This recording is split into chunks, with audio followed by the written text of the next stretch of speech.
Ba-da-ba-ba, ba-da-ba-ba-ba-ba. This thing is, oh yeah, there's a good.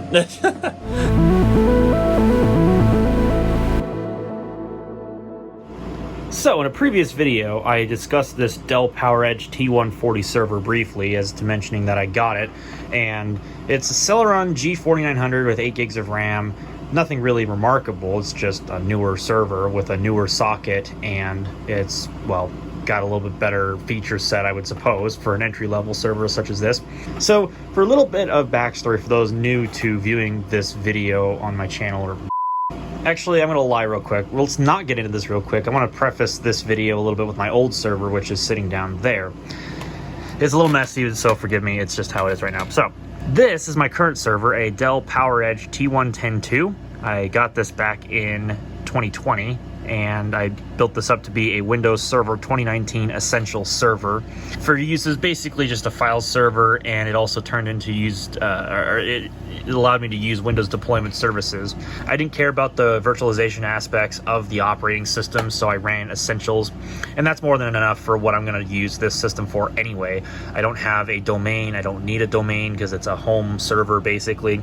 So, you know, it did the job for my dorm room at the time, and of course it's still named Dorm Server to this day, which I'm going to have to, rename my server, the new one anyway. But no, this thing served me pretty well. It's a Xeon E3 1220 V2 CPU at 3.1 gigahertz, and it also has 8 gigs of ECC DDR3. But the main reason why I wanted to upgrade this thing is just mainly the storage.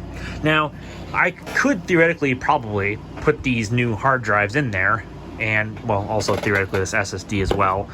But that also leads me to a little bit of concern. Number one, this server is from about 2012, and that would normally be fine. And I did mention that this has some form of UEFI support, but the main concern I have is the hard drive capacity limit. Will it support 4 terabyte hard drives? Which I would suppose that it would if it supports UEFI. That generally means that it would have support for larger than 2 terabyte hard drives. But then I would also wonder about other aspects because, well, obviously the server's a lot older.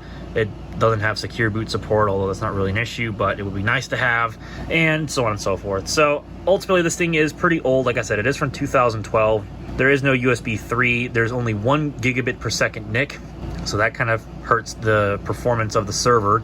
So overall, I'm just looking forward to trying a more feature-rich server, if you will.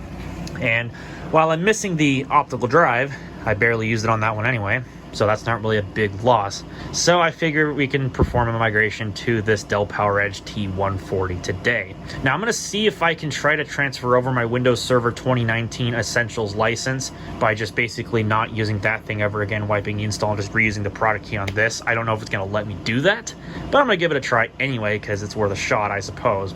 Now, for those who have not seen this particular server yet, they might not have watched a prior video of mine where I showed off my Amazon Prime Day finds. I mentioned the server briefly, but the specifications are a Celeron G4900 with 8 gigs of DDR4. Now, that does sound like a downgrade, and believe me, it kind of is in a sense, but what that allows for is a future upgrade path. So what I'm thinking about doing for right now is rocking the Celeron, but I'm eventually going to move into using a Xeon for this system as well. I'm not sure what kind of a Xeon I'm going to throw into it yet, but it is on socket 1151, and the chipset from this particular machine will allow support for Xeon E2100 and E2200 series chips of 4-core and 6-core varieties, or you can use a i3-8100 or an i5-8400. But for right now, the Celeron will do more than good enough.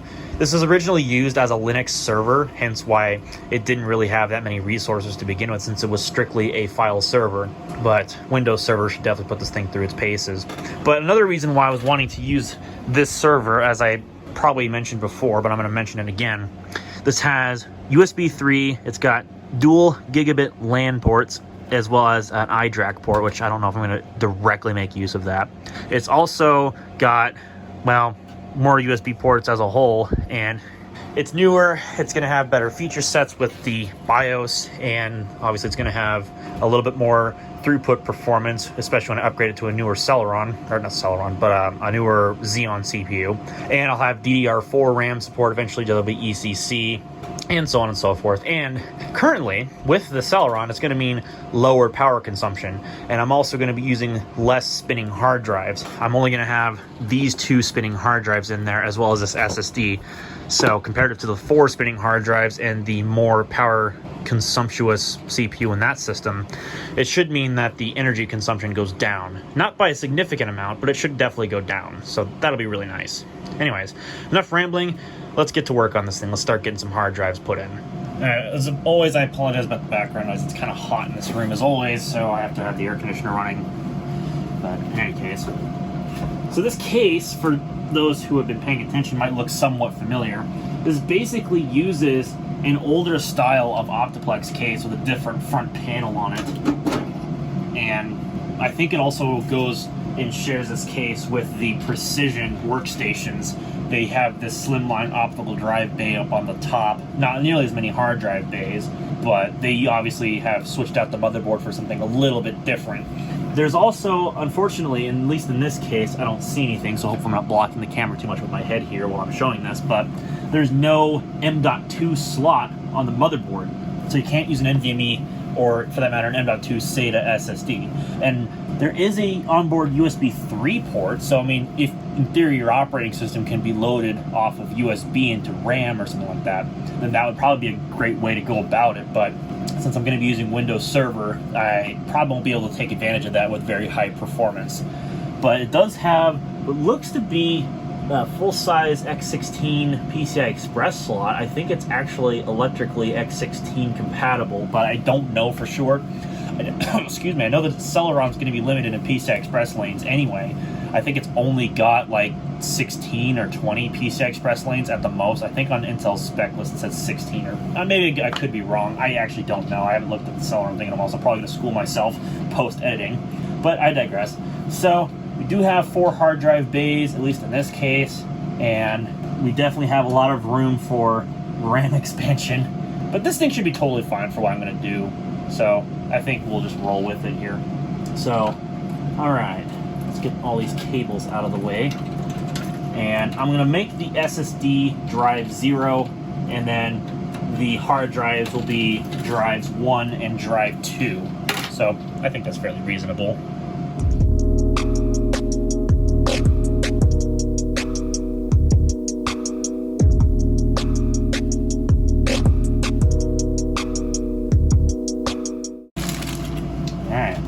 There's one drive. Well, not the cloud service, obviously, get your head out of the gutter. So yeah, 4 terabytes, ST4000DM004. Actually, this matches the model number of the drive I got in my desktop computer. I thought this was a Seagate Barracuda. What was the model number listed? ST4000DMZ04. Well, I don't think there's really going to be much of a difference between the two. That's just kind of an interesting observation there.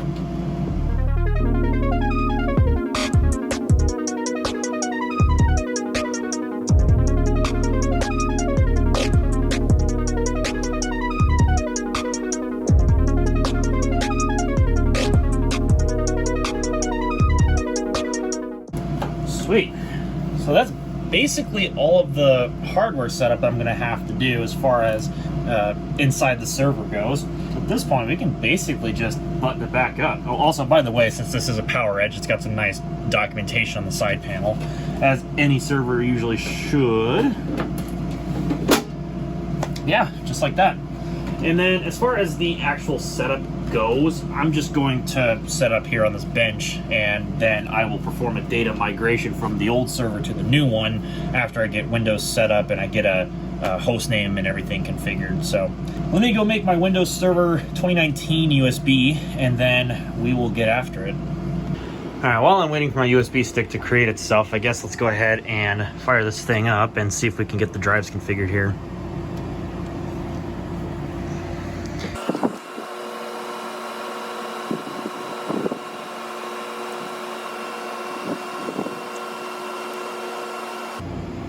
I don't know as if this thing has its RAID set up go through the BIOS. I'm gonna assume that it is, so I'm gonna go enter the setup now. All right, so let's see what we got going on here. Device settings. That's the network cards. I don't want to be in that setup. I guess we'll learn here. I can see what the heck's going on with the iDRAC, just because I may or may not use that. Let's see. Okay, this is just the usual crap that I don't really care about. All right, let's see what's under System BIOS here. Okay, here we go. SATA settings.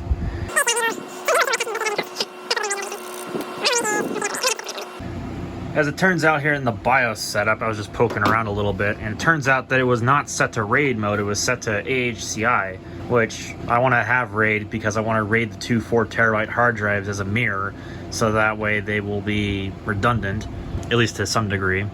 I'm just going through and checking off all the other things. Obviously, I want UEFI and what is this, hard disk drive placeholder. When set to enable, the generic RAID hard drive placeholder will be placed in the UEFI boot sequence. Oh, well, I don't really think I'm going to need that. So yeah, I'm just going through and checking over all the settings and making sure everything is set the way I want to. Of course, UEFI was one of them. And then once my USB stick finishes creating itself, then we'll get Windows installed. All right, my old USB stick is ready to go, so let's restart this thing. And I'm assuming now that when I boot this up, there's going to be a RAID menu that I'll have access to, since I switched the controller around to RAID mode instead of being an AHCI. So that'll be quite nice once this thing goes through its power on self-test motions. And it may also benefit from a BIOS update. I think there's a newer one out, but I will deal with that once I get an operating system installed on this thing.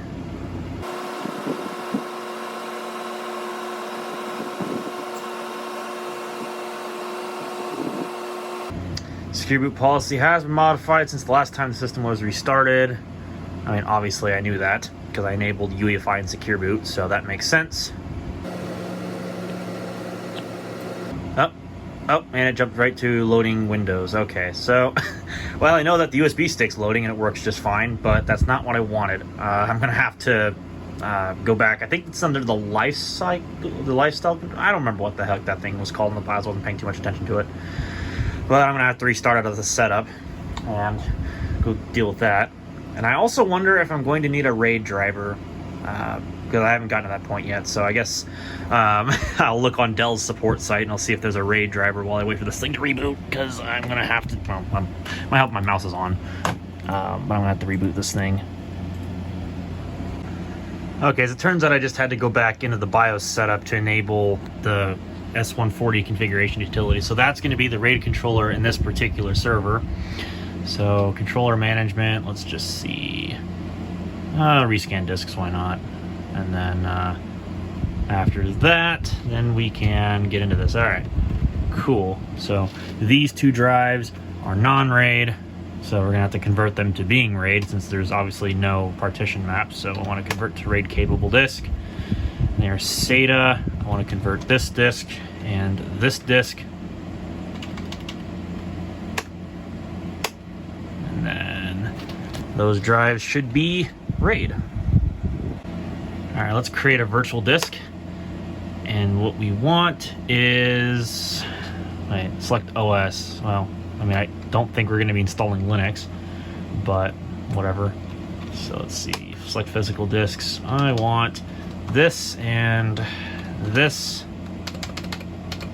And SATA hard drives, obviously that's all fine and dandy. So I think because it's going to force me into RAID 1, because obviously they're the same drive, the same capacity, so that should give me roughly 3.7 terabytes of space. Nice. Let's send it. Let's get her did. Alright, so I skipped over a little bit, but basically I went back into the system setup and there was a section for the RAID controller, the PERC S140 in this case, and I was able to make a mirrored RAID array with the two disks at matching capacity. So now I basically have about 4 times the capacity of the old striped array that was inside of that thing down there. but it's just a much nicer way to configure because it's all in this nice looking BIOS setup. So I think with that, we should basically be ready to roll. Firmware on the controllers from September 16th. Now, I don't think I'm going to put any data on it until I make sure every single firmware update that's applicable has been applied, because I don't need anything flashing my disks. So at this point, let's just go ahead and we'll get Windows loaded on this thing. And basically, if anybody's got one of these servers and they want access to the RAID controller, it's underneath this section called device settings. And when you go under there, if you have it enabled in RAID mode, you'll see the Dell EMC PERC S140 configuration utility show up underneath both of the NICs. So I had to figure that one out, but it makes sense now that I look at it. So, all right, let's exit and let's get Windows Server installed. It should just automatically start up the USB stick. And crossing my fingers, I hope this is the case, I should just be able to install it right to that 120 gig SSD. It should just straight up let me install it on there without, well, I mean, after I put the driver on there, it should let me actually do it. I don't know. We'll have to see if I need a driver. I'm going to assume that I do need a driver. Rambling. Perfect. We have a native Windows Server 2019 64-bit driver for the RAID controller. So I'm going to need that. Just a basic driver file. And then also, if I clear out this keyword search box, there are some things I am going to need to install. Mainly, a new BIOS is available, as I figured. It looks like there's also some other things I'm going to have to sift through to see if they're relevant to me, but probably not. But I'm going to look through this stuff because I want to see if there's any like firmware, but probably not. I think it's just mainly the main system BIOS. And then I'll see if there's any like software utilities I need to install, like Dell Support Assist or whatever. Maybe. All right, let's see if I get lucky here. RAID driver. Oh, that's not the folder. Windows 2019. It's searching. It found something. Let's see if we're lucky.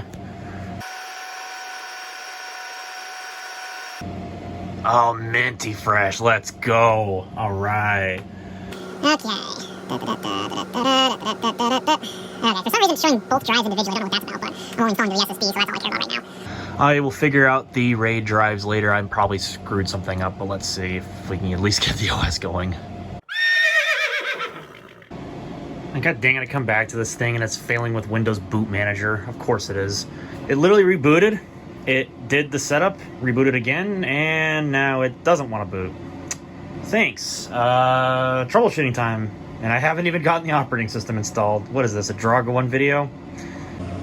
Alright, let's see what this thing's all unhappy about here. What's going on in the boot menu? Let's see. Is it really having an issue with the Windows Boot Manager? Oh, yeah. I mean, it's set to boot the USB thing, obviously, at first. That makes sense. Why is Windows Boot Manager grayed out? That I don't understand. Let's reboot it and let's see what's going on here. Because obviously, I pulled out the USB stick a while ago. I don't think it's got anything to do with the Lifestyle controller because, well, that's not affiliated with the operating system. I know it's got something to do with the iDRAC controller, and that's fair enough, but I don't think that's entirely required to install the OS, but I guess, real quick, let's go ahead and sift through that, because I might as well. The lifecycle controller on this thing takes absolutely ages to initialize too, so we might be here a bit, so.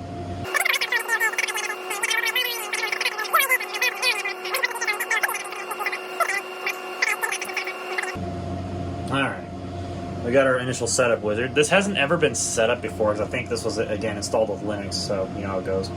So anyways, English and United States, obviously.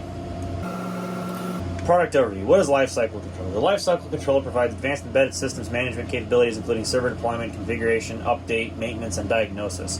Lifecycle Controller is delivered as part of the iDRAC out-of-band solution and server embedded unified extensible firmware interface applications, or otherwise rebranded as UEFI.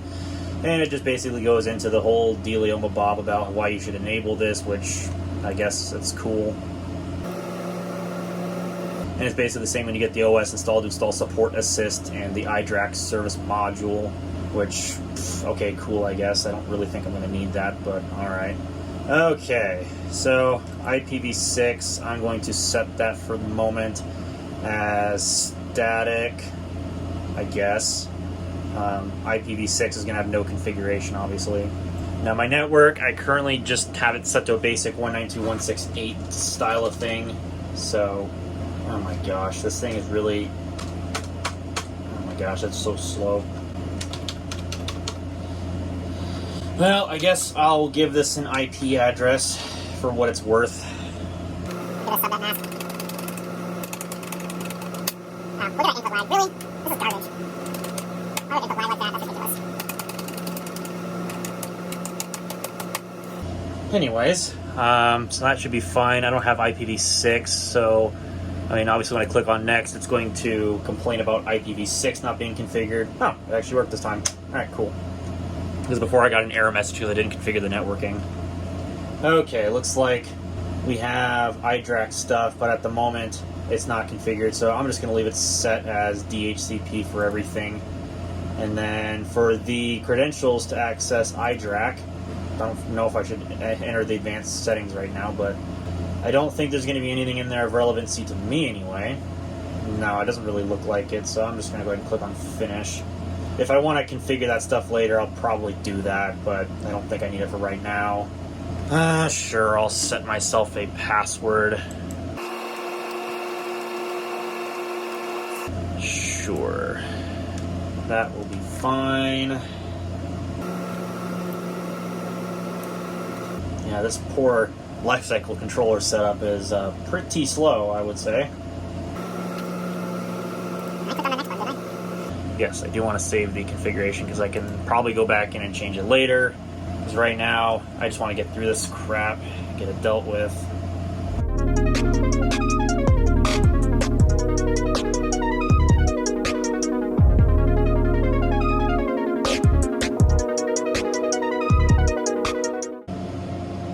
Unable to retrieve DHCP. Yeah, it's almost as if because there's nothing plugged into the iDRAC port, obviously. So, yeah, for right now, that should be fine. Alright, cool. Well, let's see what's going on here. So, yeah, configuration and everything. Let's see, configuration wizards. Let's configure RAID, because I thought I already did that, but whatever, I'll just go through this method. Maybe that's why the Windows setup was still showing 2 individualized hard drives. That's possible. Oh my god, come on, man. Alright, there we go. Yeah, PERC S140, I want Windows RAID. Maybe that's why it was showing up as 2 individualized disks. That's entirely possible. Let me select Windows RAID, come on. Why can't I select Windows RAID? Oh, wait. Oh no, hang on. I'm stupid. The reason why it's showing up as a forced Linux RAID is because it's already set up as a Linux RAID, so I'm going to have to go destroy that, and then I can't... Oh, wait, no, the back button doesn't work, I'm an idiot. So I'm going to have to destroy that RAID, and then recreate it. Alright, that makes sense. Alright.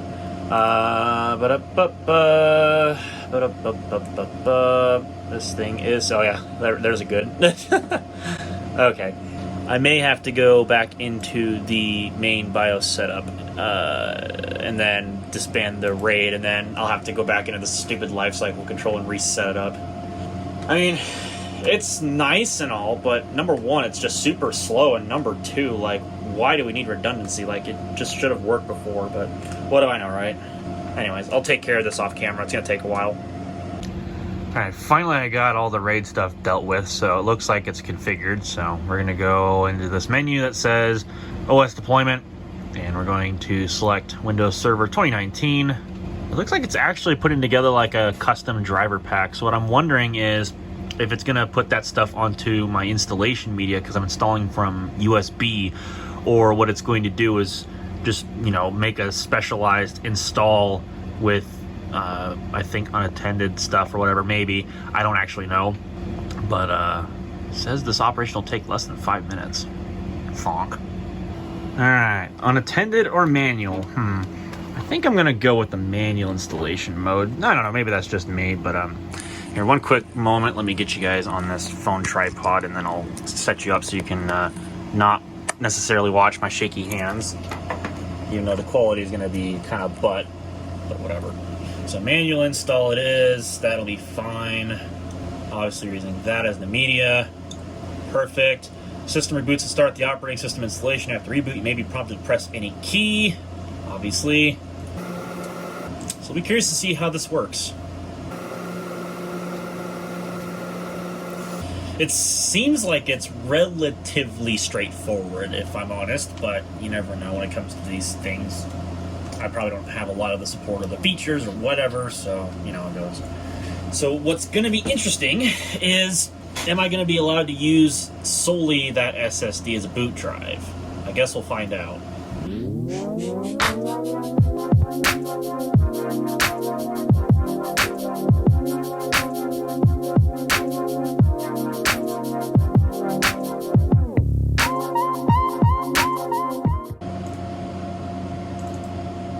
Oh, actually, I just noticed this.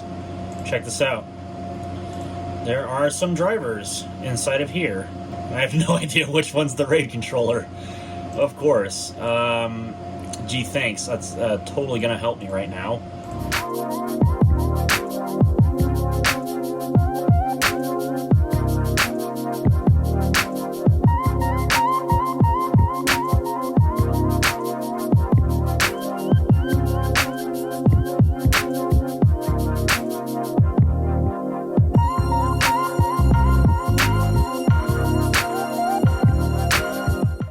Interesting. So it still shows as only having the 2 unallocated spaces. That's really interesting. Well, whatever. I'm just going to install the SSD and we'll see what happens after that, I guess. And what the heck? It's doing it again. This says failed to boot from Windows Boot Manager. It literally is there. You set it up. You have all the fucking drivers, you stupid thing. Seriously. I don't get what this thing has about going for it. It's like, seriously? I get that there's obviously no USB stick in there. I pulled it out. But then it just like immediately fails to boot the Windows Boot Manager. It's like, really? Really? I just fucking installed you, you stupid piece of shit. So, alright, off with you. Where's the power button?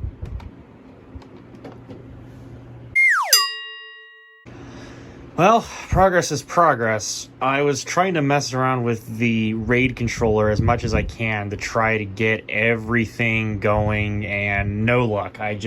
Every time I would go to install Windows, it would look like it's installing. It didn't matter if it was just booting through the BIOS or if I was booting through the lifecycle controller and installing the operating system that way. It would then restart. It would see the Windows Boot Manager from the RAID, and it would look like it's booting up just fine, no problems.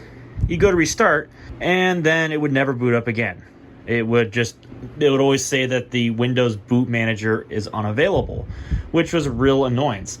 So unfortunately, I think for the moment, just because I want to see if I can get something out of this machine, I've turned the RAID off and I changed it back to SATA, and then I just installed the OS, and here we are.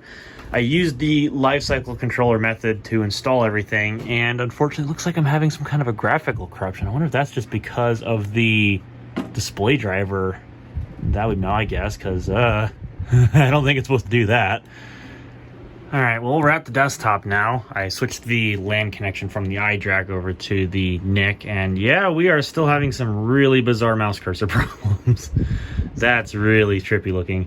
I figure we can probably remedy that with fixing the display driver, but I will take care of that later. I'm going to assume it installed the one from the iDRAC, something or another. Yeah, it looks like the one from the iDRAC, which looks like an older driver. I think I've got a better driver on this USB stick, so maybe I could try throwing that in, and maybe I can see about fixing the driver that way. Let's see, maybe. Okay. Let's see if that'll do it.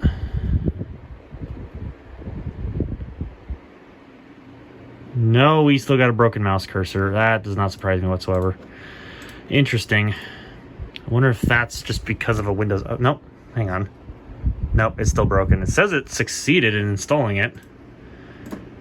Maybe it'll take effect after reboot. I just got a random thought because I was poking around in the case again, and I noticed something that I overlooked earlier, which may actually come in handy. So in the case, there's 4 different SATA connectors in this instance. There's no RAID controller, obviously, that's in a PCI Express slot, but I mean, that could always be changed later should I need one. But all these SATA connectors go in this sleeved cable routing to the board, and it connects with that connector right over there where it's kind of lit up by that green light there.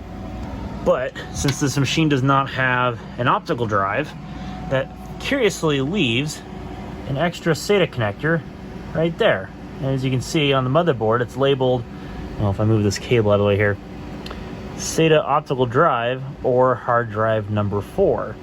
And here's the cable right there. There's the SATA connector. So what I was thinking was possibly, I don't know how well the BIOS would differentiate the two, but perhaps maybe there's a differentiation between the single SATA port that's ruled out as the optical drive port, or the 4th or 5th hard drive in this case, and all the other SATA ports. Perhaps maybe we could use that to connect the SSD to use as the boot drive, and then use HDD 0 and 1 for the hard drives, and we could probably throw the controller back in RAID mode, make a RAID 1 array with these 2 drives. Perhaps maybe then we don't actually have to reinstall Windows, we could just boot up off the SSD, and then after we install a driver, probably the array should just show up under Windows Server as one 4 terabyte volume. Seems plausible, but of course, knowing this frickin' server, it's probably not going to work. But it's a thought. I might try that. I'm going to let this Windows update go through because it needs to install anyway. And then I'm going to shut this down. I might give that a try.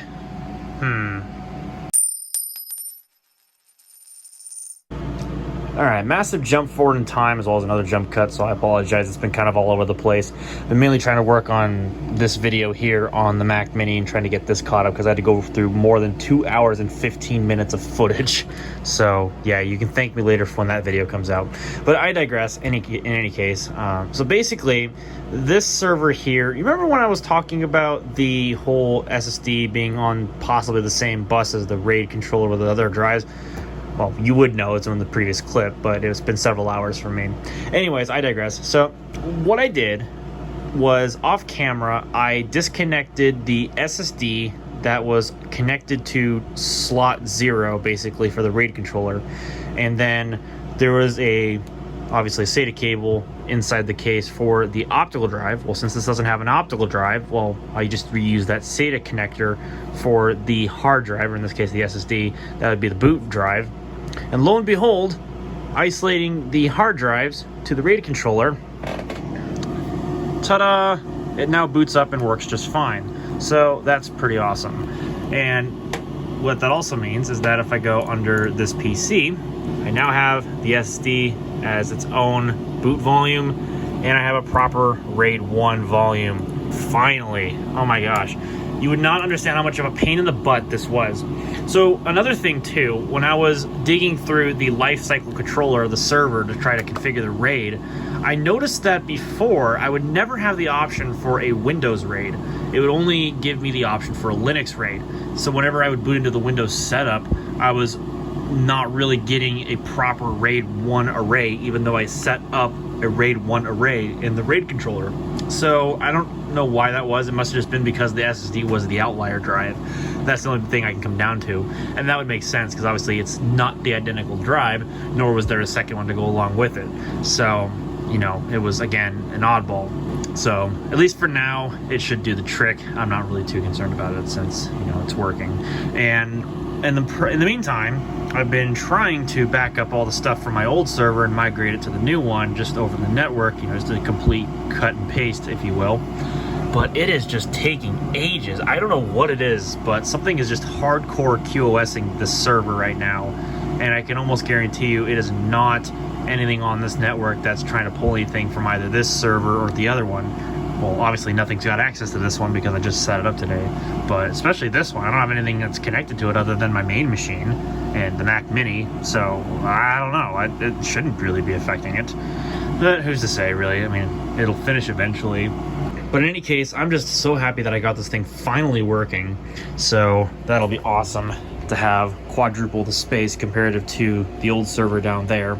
And once I get everything figured out with this machine, because I got to get Windows deployment services figured out, and I also got to get probably some other things set up, but mostly once I get all the data copied off from the old server to the new one, then I can power that one down, and then I'll probably figure out something to do with erasing the drives. I'm going to take the two 80 gig drives out because I don't want whoever gets the server next, because I'm going to probably sell this thing.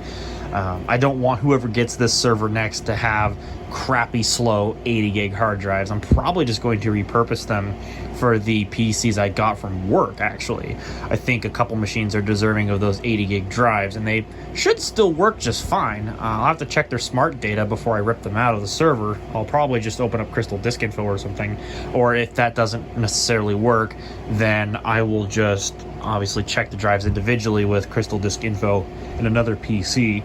But I mean, I don't really care too much. They're old systems anyway, so if the drives fail, well, it's not a huge loss to me. I don't really care too much. But in any case, so I'm gonna go ahead and safely say I can wrap this video up. There's not really much else for me to add to it other than to say that I finished the server and I did it all off camera because I was trying to concentrate, because, well, I don't need to record literally everything, but I know I kind of skipped out on a lot of potential video information, but I've recorded enough, so I don't want to go completely filling up my iCloud because it's basically full at this point. So I'm rolling into my phone's local storage, which I don't really care too much. But anyways, I digress. So yeah, with that having been said, eventually this thing's going to be the new server for realsies, and the old one's going to get phased out, and then there's probably going to be a couple more things on this thing in the future once I decide to, number one, upgrade the CPU, but also number two, well, upgrade the RAM to dual channel ECC. So I guess with that having been said, if you like what you saw, and I know it wasn't the most entertaining or the most interesting or whatever, but if you still liked it anyway, well, then you know what to press. If you didn't like it so much, well, then you also know what to press. Get subscribed down below, click the bell so you don't miss when I upload new videos, because obviously I'm going to be rolling through a lot of them, hopefully. And with that having been said, thank you all so much for coming to watch, and I'll catch you all in the next video.